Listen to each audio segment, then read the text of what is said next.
Hey everyone, this is your man, the Bandit Sign King, here to bring you more tips, tricks, and tactics on how to better design your yard signs, bandit signs, your advertising in general. Uh, I've been working on, designing bandit signs for like more than like 15 years now, and I've learned a thing or two. So if you think this video is helpful or useful in any way, just go and, leave a like, subscribe, and comment. Let me know how I did, if you liked it or you hated it. It's all right. But I'm just gonna get right into it. I just a straight boom. What I like to do whenever I'm designing my bandit sign is try to see what kind of message I'm trying to put forward, right? What kind of message am I trying to get to get the kind of business that I want? For me, it's real estate. Now, for you, it might be something else. You can apply these tips and tricks and tactics to your messages relatively easily. Sometimes it requires a bit more imagination, but hey, that's okay. It's all part of the game. It's a learning process, and it's all trial and error, and it's numbers. It's a numbers game. So here I have laid out a an area where you see here the top says 24 inches wide. Over here says 18 inches wide. The reason is that's typically the size of a kind of plastic corrugated sign that you want to use. It's big enough, but it's not too big, and it's not too small like those ones that are half the size, the 18s by 12s. They can work, but they have to be put in spots where people pretty much have to stop, and they have to look in a certain direction to see that sign, or else they'll just blow right past it, or they'll walk right past it, and they'll just miss it. But but just before going any further, I don't advocate for anyone going out there putting bandit signs out there and say right of way or on telephone poles or anything like that. That's against municipal code in most places at the very least. So what you could do is put them out in places where you're allowed to, like say you have a quickie mart where the manager or the owner says, oh yeah, you can put that in the window for a couple weeks, and try to put them in places like that. Or you put them like in your own front yard if you have like a lot of traffic coming, in front of your house. So try to find places where it's allowed to. Or sometimes some municipalities allow you to put the signs out Friday night, and they're okay as long as you pick them up early Monday morning. Some are like that. So try to work within those confines. But if you do decide to go the route of putting them out on telephone poles or in the right of way, hey, that's on you. That's that's your risk that you're taking. Okay, so all right, now let's really get into it. Yeah. And what I like to do first off is choose a color scheme. What kind of color scheme pops? And there's the traditional black text on yellow background. So there's the yellow background. So let's get some text. Since I'm in the real estate, let's put in Joe buys. My name is Joe, by the way. Joe houses cash. Maybe even you want to put a little dollar sign. Maybe no, that's no good. Let's see. Let's line that up. Well, this font's really small. Break group. Let's expand that here. Of course, some people like to do a handwritten font. That's why I decided to choose this font, because for some reason they seem to get a better response from signs that are handwritten as long as they're legible. So that's why I went ahead and chose this. But anyway, so let's say Joe buys houses cash. And then what you got here at the bottom here, or in the middle. I'm sorry, the middle. Cash.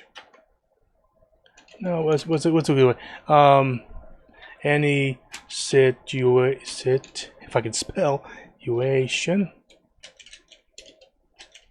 quick, close, quick.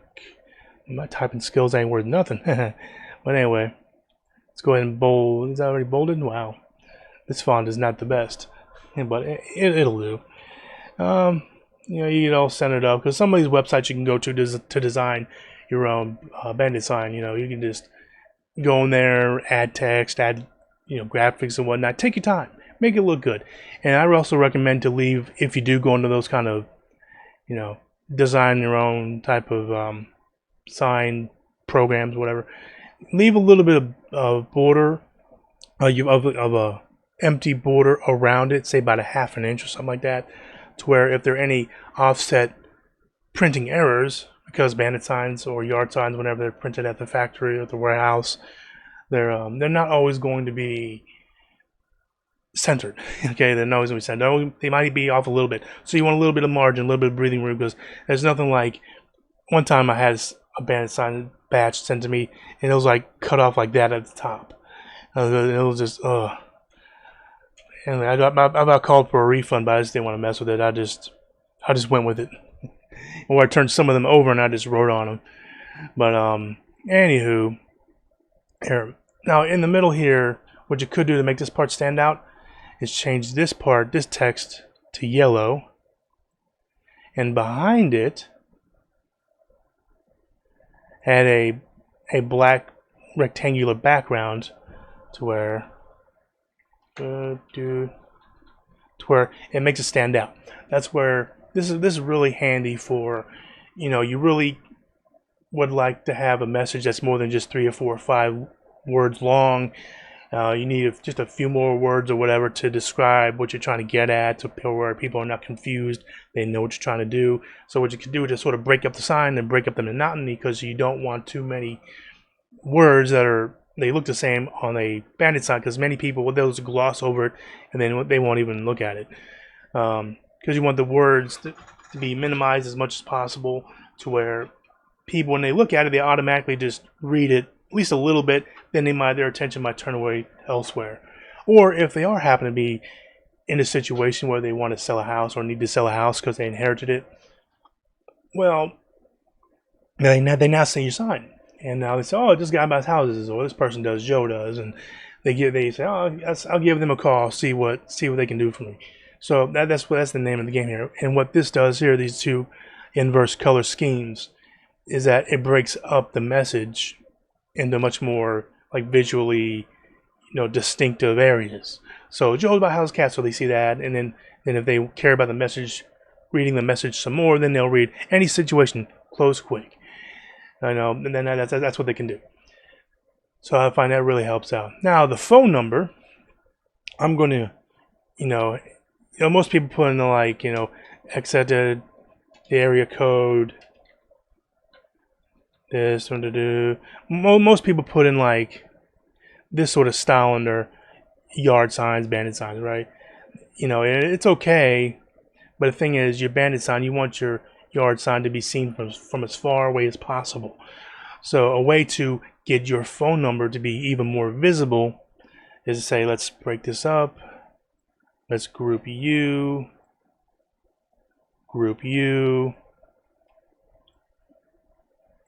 And so what you do, you take your area code, right? You turn it on its side, you sort of shrink it down a little bit, not too small. You still want them to see that you're from a particular area code. Now what you can do with your main phone number, the one that people typically dial in, they don't mess with the area code, then you can really expand that to get that nice and large. Now look at that. Yeah, you see that improvement. Oh shoot. This program I'm using is a bit old. It's goofy. Anywho, come on, hurry up. So anyway, just pretend there's a little dash in the middle, okay? Well, let's do that real quick. Let's change this dash to something you can see. What? Oh, look at there it is. There we go. That's good. Now you can see it. I'm running one hell of an operation, aren't I, folks? Anywho, so we're going to regroup this so we don't get confused. There you go. Now that's a number you can see from 6, 7, 8 car lengths away. You can easily see it. Now the area code, of course, is a bit smaller, but usually, more often than not, you don't live on the edge of an area code. You know what I mean? Where you go a couple streets over and it's a different area code. You go a couple streets back and it's a different area code. So odds are you can sort of get away with this. But I still recommend putting in the area code just in case the people that are calling it, or maybe from out of state, they're not local. So that's what you can do to help to get your main number as large as possible while still including the area code. But it's people can pretty much tell if it's a certain kind of area code, and this really helps to expand your the size of your phone number. Because I think the size of your phone number, at least the part with the 7 digits, should be about a third, more or less, not 25% to a third of the signs, take up the space of that sign to where people can see it from way down the road. Your message should also be proportional. It should have a certain balance to it. It's all about getting as many eyes on your sign as possible to where you increase the chances of someone who's in need of or wanting to sell a house, who may be a motivated seller. Of course, you use your deductive skills as a real estate investor to find out if they really are motivated or if they're in la land. About half the time for me, they seem to be just, they're out there wanting this ridiculous price. They get in their house, even though their house needs like 30 grand of repairs, is only worth $100,000 fixed up. They're wanting like $50, $60, $70,000 cash. I just tell them, like, just go ahead and just list your house with a real estate agent. They can probably help you get a better price. And of course, like, no, I ain't trying to pay the commission. And I'm like, I don't know what to tell you. I can't pay $50,000 for a house like that. I just can't. But it's always fun talking to them. So there are ways to get them off the phone real quick. I know more than just how to design Bandit signs. I can interact with sellers pretty good too. So if you have any questions, just let me know down in the comments section below, and I can help you out the best I can. And also, don't forget, if you're enjoying this content, feel free to like, comment, and subscribe. As it shows your support for this channel and the content that it has. And I plan on bringing out more videos on different ways of getting your message out there, hopefully in a way that doesn't piss off the city. But before we go any further, I want to share a little pro tip with you, that if you do decide to put out the signs in the right of way or whatever, I recommend doing them Friday afternoon, starting around say 2 o'clock or 3 o'clock, so you can beat the rush hour traffic. And then if you do put them out there, you put them out towards a time of the day where the city workers, they just want to go home. The city workers, for the most part, unless for some reason they happen to be gung-ho 7 days 5 days a week from 9 to 5 or whatever, or wherever they work. Usually they start working around 7 or 8 o'clock, and they go home 2 o'clock, 3 o'clock, and they wind down around 1 o'clock or 2 o'clock. So this way you really avoid them, and you're avoiding the rush hour traffic. And on top of that, by the time you put all your signs out, it's around say maybe 3 o'clock, 4 o'clock. You're on your way home, and since you beat the rush hour traffic, your signs are already out there. So the people coming home from work, they see your freshly placed signs, and that's further increases the likelihood of you getting eyeballs on your sign and getting your phone to ring. That's a little pro tip right there for you, just because I haven't really seen that much discussed in the real estate arena. I guess because some people are skittish about putting them out on the right of way, and that's in some areas they will crack down on you for that. In some areas they don't really seem to care as much. But anywho, let's see here. Another little trick to get your sign to stand out a little bit better is to add I'm just going to do a cheesy little line right here just to show you. Just add a little bit of a border. Here you go. Say around the edge like that. It just makes it seem to stand out better. It doesn't make it. It just helps to differentiate like your message from the rest of the board. That's another little trick I picked up as well. Is any little thing helps. Anything you can do to get your message out there, get it seen, and get it seen from really far away as possible. As people are parked at the light, or they're stopped at a light, and they're just looking around bored like crazy. Oh my God, when's the light gonna turn green? And they see your sign, and they may very well call you if they're in the situation of having to sell a house. So hopefully these tips, tricks, tactics have done something for you. You know, again, leave a like, leave a comment, subscribe, help this channel grow. I really appreciate you watching. And before I go, I plan to make another video relatively soon, more or less, on these little guys, these little bandit signs right here, these little business cards. And other people have talked about them before, but I have a couple of little tricks up my sleeve to help you improve that game a little bit. So again, this is what it looks like here. You see that the red coloring on the yellow background, and then you have the Joe by houses, and then below that is any condition, any situation, call now. Also, that call now is also really important too. That call to action.